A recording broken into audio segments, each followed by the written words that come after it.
लखनऊ से मैं हूं अमन, वीओ इंडिया के लिए। उत्तर प्रदेश में अब फोर्सफुल कन्वर्जन कराने पर लाइफ इम्प्रिजमेंट तक की सज़ा हो सकती है। उत्तर प्रदेश की योगी आदित्यनाथ सरकार एंटी कन्वर्जन लॉ तो 2021 में लाई ही थी। अब सरकार ने हाउस में एंटी कन्वर्जन अमेंडमेंट एक्ट पास कराया है। इस अमेंडमेंट एक्ट में अब मिनिमम सज़ा 1 साल से बढ़कर 3 साल तक हो गई है और मैक्सिमम सज़ा लाइफ इम्प्रिजमेंट तक हो गई है। पहले इस लॉ में था कि अग्रीव पर्सन या उसके कुछ फैमिली मेंबर्स ही एफआईआर करा सकते थे, पर अब कोई भी एफआईआर करा सकता है। अब ये लॉ इतना स्ट्रिक्ट हो गया है कि जेल जाने पर बेल भी मिलना बहुत ही मुश्किल है। इस लॉ पर और एक्ट पर तरह तरह के सवाल खड़े हो रहे हैं। ऑपोजिशन ये कह रहा है कि उत्तर प्रदेश की योगी आदित्यनाथ सरकार ये लॉ माइनॉरिटी कम्युनिटी को टारगेट करने के लिए लाई है। धार्मिक जीवन जीने की आज़ादी या ना धार्मिक जीवन जीने की आज़ादी ये हमारे संविधान ने दी है। ये व्यक्तिगत मसला है। अगर आप व्यक्तिगत मसले को कानून से रोकने या जांच करने की, तो ये हमारे व्यक्तिगत अधिकार में हनन है, राज्य का घुसना है स्टेट का। सरकार ये कह रही है कि हम कन्वर्जन को नहीं रोक रहे, जो फोर्सफुल कन्वर्जन हो रहा है उसको रोक रहे हैं। तो इसमें क्या गलत? सरकार का ये कहना है, लेकिन सरकार अमल में क्या लाती है? होता क्या है कि अगर कैसे पता चलेगा फोर्सफुल कन्वर्जन है? आपको ये ज़्यादातर केसेस में होता है। ये बेसिकली अगर हम सही कहें तो हिंदू मुस्लिम या हिंदू क्रिश्चियन, और ख़ासतौर पे जब लड़की हो, उन्हीं केसेस में आया। तो साफ साफ ये अल्पसंख्यकों के खिलाफ खड़ा हो जाएगा, और जहाँ पे पहले से ही बहुत सारी चीज़ें चल रही हैं। इसलिए है क्योंकि एक तो आपने जो कत्ल की सज़ा होती है आजीवन कैद, उसमें बदल दिया इसे। होता क्या था कि जैसे शादी हुई तो शादी में या तो कोई लड़की या उसके परिवार वाले इसे कंप्लेन कर सकते थे। अब उन्होंने क्या करा है कि थर्ड पार्टी, और ज़्यादातर केसेस जो पहले हुए थे जब ये नहीं था, तब भी कहीं पे बजरंग दल वाले, कहीं वीएचपी वाले, कहीं ये वाले, हिंदू जागरण सेना और फलानी सेना जाके वो गड़बड़ करते थे और पुलिस अरेस्ट कर लेती थी। अब इस समाज में होता क्या है, जब पुलिस अरेस्ट कर चुकी है तो लड़का जेल में सड़ रहा है, उसके ऊपर रेप केस लग जाता था, और लड़की को घर में ज़बरदस्ती करना, ये करना वो करना, उससे बयान दिलवा दिया जाता था। ये केस है। थर्ड पार्टी तब अलाउ नहीं था, तब भी ये होता था और पुलिस पे दबाव काम करता था। अब इन्होंने जो ख़ास बदलाव लाया है कि कोई भी कहीं से भी थर्ड पार्टी, आपका रिश्तेदार हो, नातेदार हो, नहीं हो, जानता हो ना जानता हो, वो कंप्लेन कर सकता है, एफआईआर करा सकता है। सरकार ये कह रही है कि हम इंटरफेथ मैरिजेस के अगेंस्ट नहीं हैं, पर जो इंटरफेथ मैरिजेस में लव जिहाद हो रहा है, मानने कि जो मुस्लिम लड़के फोर्स नहीं, एक तरीके से धोखा देते हैं और हिंदू लड़कियों से शादी करते हैं, फिर उनका कन्वर्जन करते हैं, हम उनके अगेंस्ट हैं। भाई पहली बात तो लव जिहाद शब्द ही बहुत गंदा है। ये तो हम क्या कहें आपसे, है ना, क्योंकि जिहाद एक रिलीजियस प्रोसेस का शब्द है। जैसे आप कहें कि मान लो लड़की मुसलमान है, लड़का हिंदू है, तो क्या कहें कि उसका जो है सुंदरकांड करा रहे हैं, सुंदरकांड को बदनाम कर दें या कुछ और नया शब्द ले आएँ। एक धार्मिक प्रोसेस के शब्द को आप क्यों इस तरीके से यूज़ करते हैं? ये प्रेम विवाह होते हैं। आपका कहना प्रेम विवाह ज़बरन, तो पहली बात तो ज़बरन प्रेम विवाह हो नहीं सकते। लड़की के पास पूरा का पूरा अधिकार होता है कि वो कानून की जाए, वो कहे कि छेड़खानी ज़बरन होती है, ज़बरन रेप होते हैं, ज़बरन प्रेम विवाह कैसे हो सकते हैं? कुछ लोगों ने कहा कि ये एक तो लव और जिहाद, तो क्या लव भी कुछ ख़राब चीज़ होती है? बहुत हाँ, लव ख़राब चीज़ है। जो रिलीजियस सेक्टेरिज्म है, जो नैरो माइंडेड अप्रोच है, उसके अंदर लड़की को अपनी मर्ज़ी से चुनने का अधिकार नहीं है। प्रेम एक आज़ाद ख्याल है। प्रेम में हम चुन सकते हैं, और जब प्रेम में चुनते हैं तो हम ये नहीं कहते हम अपनी जाति में प्रेम करेंगे, हम अपने रंग से प्रेम करेंगे, हम अपने भाषा वाले से प्रेम करेंगे। ये कौन सा होता है? प्रेम तो एक दूसरा हार्मोनल प्रोसेस है, कनेक्ट हो गए। लाइफ टाइम इम्प्रिजन मतलब आमतौर पे जैसे हत्या जैसे अपराधों में लाइफ टाइम इम्प्रिजन की बात होती है, लेकिन कन्वर्जन एक दूसरा इशू है, ये एक सोशल इशू है। आपको उसको उसी नज़रिए से देखना चाहिए और उसी तरीके से भी डील करना चाहिए। कुछ लोग ऐसा कह रहे हैं कि माइनॉरिटीज़ को टारगेट करने के लिए लाया गया। आपको भी ऐसा लगता है? ऑब्वियस है, क्योंकि ये सारी चीज़ें तो बीजेपी की ही ज़रूरत है, बीजेपी ही उनका मुद्दा है, ये उसी पे वो काम करते हैं। तो और उनका जो सोचने का तरीका है वो सभी को पता है, तो कहीं ना कहीं ये बात है दिखती है। असल में ये सारी चीज़ें गरीब लोगों को प्रभावित करती है ना, जिसे जो बहुत सक्षम आदमी है। अब भारतीय जनता पार्टी में तमाम नेता ऐसे हैं जिनका नाम क्या लेना है सबको पता है, उनकी शादियां कैसे हुई हैं, किनके साथ हुई हैं, बड़े घरानों में किसकी कैसे शादी हो रही है, कॉरपोरेट हाउसेस में जो शादियां हो रही हैं वो इंटर रिलीजियस हैं, बहुत सी शादियां हो रही हैं, बॉलीवुड इंडस्ट्री है। तो ये जो शादियां, ये जो पूरे इश्यूज़ हैं, ये कहीं ना कहीं मास में जो गरीब लोग हैं उनको कहीं ना कहीं शिकार बनाया जाता है ऐसी चीज़ों में। शादी इज़ पर्सनल, मतलब ये एकदम इंडिविजुअल मसला है कि वो कौन किससे शादी करेगा। आप ये नहीं तय करेंगे कि शादी कौन किससे करेगा, ये हमें डिसाइड करना है। शादी हमें करनी है कि आपको करनी है। आप कौन होते हैं बताने वाले कि हम शादी किससे करें, है ना।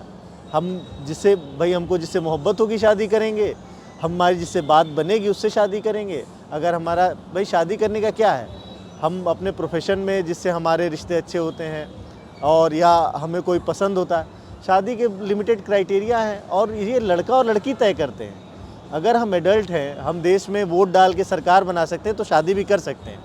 हम जब आपको मुख्यमंत्री और प्रधानमंत्री बनाने की क्षमता रखते हैं तो शादी करना हम जानते हैं। ये सरकार से सीखने की ज़रूरत नहीं है।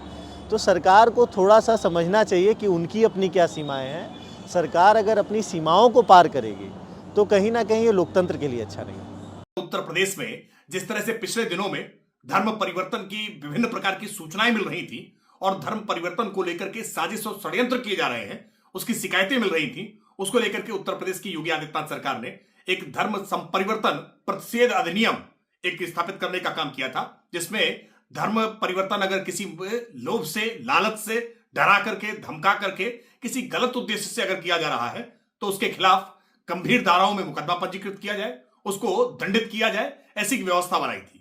पिछले वर्षों में लगातार इस तरह के मामले लगातार दर्ज हो रहे थे और ये ध्यान में आया कि इस मामले में और कठोरतम प्रावधान करने की आवश्यकता है। दंड के प्रावधानों को कठोर करने की इस आवश्यकता को समझते हुए उत्तर प्रदेश की योगी सरकार ने वर्ष 2024 में विधि विरुद्ध धर्म संपरिवर्तन प्रतिषेध अधिनियम संशोधन 2024 प्रस्तुत किया है। जो माननीय सदस्य इसके पक्ष में हो कृपया हाँ कहें, जो माननीय सदस्य इसके विरोध में हो कृपया नहीं कहें। हाँ की संख्या अधिक है, अतः प्रस्ताव स्वीकृत हुआ। जिसके आधार पर अब किसी प्रकार का कोई धर्म परिवर्तन अगर विधि विरुद्ध तरीके से लोभ लालच के आधार पर डरा धमका करके किया जाएगा तो ऐसे मामलों में जमानत के प्रावधानों को भी कठिन किया जाए और जो दंड के प्रावधान हैं इनको बढ़ा करके अधिकतम सीमा तक किया जाए, ताकि लोगों के मन में धर्म परिवर्तन को लेकर के एक भय बने। औरतों के हवाले से इतना कह सकती हूँ कि एक लड़की जब किसी दूसरे मजहब के लड़के के साथ जुड़ती है तो हमारा पेट्रियार्कल स्ट्रक्चर अभी ऐसा है, उसे कहो ना फिर भी वो उसका टाइटल खुद लगाने लगती है।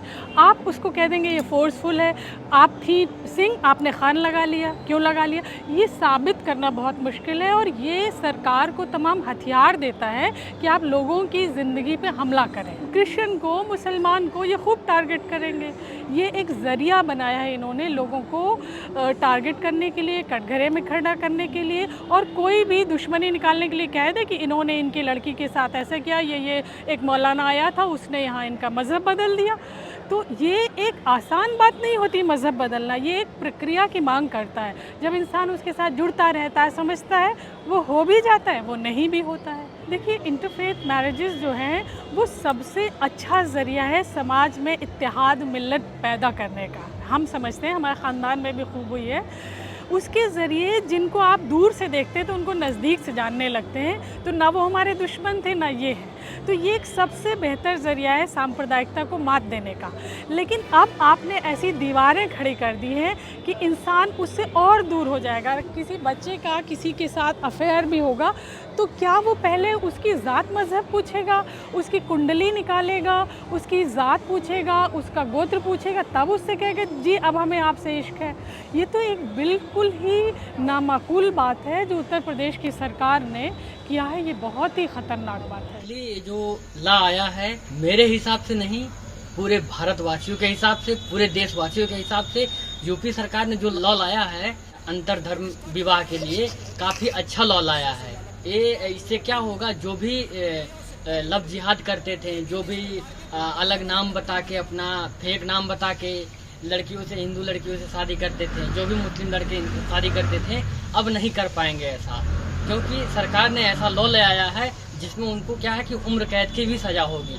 मेरे हिसाब से यूपी सरकार का बहुत अच्छा कदम है, बहुत ही बढ़िया कदम है। कई बार हम सुनते थे कि शादी के धोखे से करवा के धर्म बदलवा लिया जाता था। अब ऐसा संशोधन आ गया कि लोग ऐसा करने से डरेंगे और ये बहुत अच्छा संशोधन है। इस तरह के जो कानून है या पिछले कुछ वर्षों में जिस तरह का व्यवहार किया गया है इंटरफेथ मैरिजेस को लेके, तो उसने इंटरफेथ मैरिजेस को और ज़्यादा डिस्करेज किया गया है। और अब ये जो कानून उत्तर प्रदेश में लाया गया है, इसके बाद तो इंटरफेथ मैरिजेज होना ये बिल्कुल असंभव सा काम हो जाएगा। और सीधी सी बात है कि पुलिस के डंडे के हिसाब से अब शादियाँ होंगी और कोई दो एक दूसरे को पसंद करने वाले लोग वो अपने आस्था की दीवार को लांघ नहीं सकेंगे। जो पहले लॉ था उसमें ये था कि जो अग्रीव पर्सन है वो और उसकी फैमिली मेंबर्स केस कर सकते हैं कि हमारा फोर्सफुल लॉ कन्वर्जन हुआ, पर अब ये आ गया है कि इवन थर्ड पार्टी केस कर सकती है। और ऐसे कई केसेस यूपी में आए हैं जहां फ्रिंज ग्रुप्स ने, ऑर्गेनाइजेशंस ने केस किया है कि ये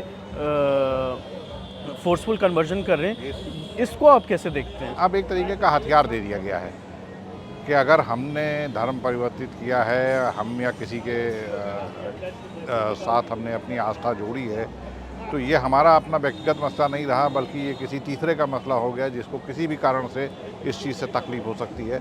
तो मुझे लगता है कि ये एक तरीके से एक कबीलाई राज लाना हो गया, या हम उस मेडिवल एज में चले जाते हैं कि जहाँ डंडे के जोर पर आस्थाओं का निर्धारण किया जाता था, धर्मों का निर्धारण कर दिया जाता था। ये जो कन्वर्जन और जो ये बात हो रही, ये आपको लगता है कि जैसे इतने सारी जो क्राइम होते हैं, ये इतनी बड़ी वो है कि इसमें लाइफ इम्प्रिजनमेंट या इसमें इतनी हार्श वो होने चाहिए? नहीं, हम बिल्कुल नहीं। देखिए, ये है तो मैट्रिमोनियल है ना, जो कुछ भी है इसको बड़ा फाइन डिस्टिंक्शन है। तो लड़के लड़कियों की शादी, अब ठीक है वो धोखा दे के शादी करते हैं लोग इंटर रिलीजन, लेकिन विद इन रिलीजन भी धोखा दे के शादी होता है। ऐसा नहीं है कि विद इन रिलीजन धोखा दे के नहीं। तो बहुत सारे विद इन रिलीजन लोग धोखा दे के करते हैं। हिंदू से धोखा देता है, मुस्लिम धोखा देता है, और वो लोग तमाम मुकदमे ऐसे चल भी रहे हैं कोर्टों में कि जिसमें धोखा दे के लोगों ने शादी कर लिया। अब धार्मिक मामलों में इसीलिए इसको अब धोखा देकर शादी कर लिया तो भाई ठीक है, हम डाइवर्स कर रहे हैं, मैरिज ख़त्म हो जाए, कुछ कंपनसेटरी अमाउंट कंपनसेशन ज़्यादा ज़्यादा दिलवा के ख़त्म करिए, अपने रास्ते पे लिए। लाइफ है डिफरेंटली वेरी हार्ड। एक बात जो सबसे भयावह है वो मैं बताऊँ, इसमें यह है कि आपके बेल का जो प्रोविज़न है ना, वो उसी तरह से है जो NDPS का है और मनी लॉन्ड्रिंग का है। मतलब आपका प्रिजम्पशन है कि अगर आपने मैरिज कर लिया है, इंटरकास्ट मैरिज धोखा देके, तो आपकी बेल एक तरह से नहीं होगी। अब बर्डन शिफ्ट होता है आप पर, जिसने शादी किया, कि वो कैसे उसको साबित करा कि मैंने धोखा नहीं दिया। तो ये बड़ा NDPS जैसे तो और इसके मनी लॉन्ड्रिंग जैसे ऑफेंस को आप मैरिटमोनियल मैटर को आप उसके एट पार कर रहे हैं। तो ये आप बेल के प्रोविजन इतना सख्त क्यों कर रहे हैं? आफ्टर ऑल अगर धोखा दिया है तो उसके लिए आप बेल ही नहीं देंगे उनको। अब वो जो आप कह रहे हैं कि अब गांव में इस गहराई को तो समझ नहीं सकते कोई लड़का, अगर किसी इंटर रिलीजन से मान ली मुस्लिम ने हिंदू से शादी कर लिया, हिंदू ने मुस्लिम से शादी कर लिया, दोनों चलेगा ना, खाली एक तरफ तो चलेगा नहीं। अब शादी कर लिया, उसके बाद उसकी जमानत नहीं होगी, क्योंकि तो बहुत सीरियस ऑफेंस हो गया। तो जमानत नहीं होगी तो किसी को अगर पुलिस ने पकड़ लिया सही या गलत, अब उसको ना साबित करना है। और कोई आप जैसे कहते हैं कि इसमें एग्रीड नहीं, कोई भी जा सकता है, तो कोई भी जाके FIR दर्ज कर ले और पुलिस उसको पकड़ ले, उसकी जमानत नहीं होगी। पहले जो होता था कि अग्रीव पर्सन या उसके कुछ फैमिली मेम्बर्स FIR करा सकते थे, अब कोई भी करा सकता है। तो ये अभी ऑलरेडी देखा जा रहा था जब ये अमेंडमेंट नहीं आया था कि कई जगह VHP के लोगों ने FIR कराई, कहीं किसी राइट विंग ग्रुप ने कराई। तो इसका जो मिसयूज़ है, इसके लिए क्या लॉ में कुछ वो है कि मिसयूज़ होगा तो ये कर सकते हैं आप, और इसका मिसयूज़ आपको लगता है हो सकता है? जब आपने किसी को कर दिया तो political vendetta, social vendetta, religious vendetta तो हरदम सोसाइटी में प्रिवेल करती रहती है, तो मिसयूज होने की संभावना तो है ही है। तो कुछ चेक एंड बैलेंस चाहिए।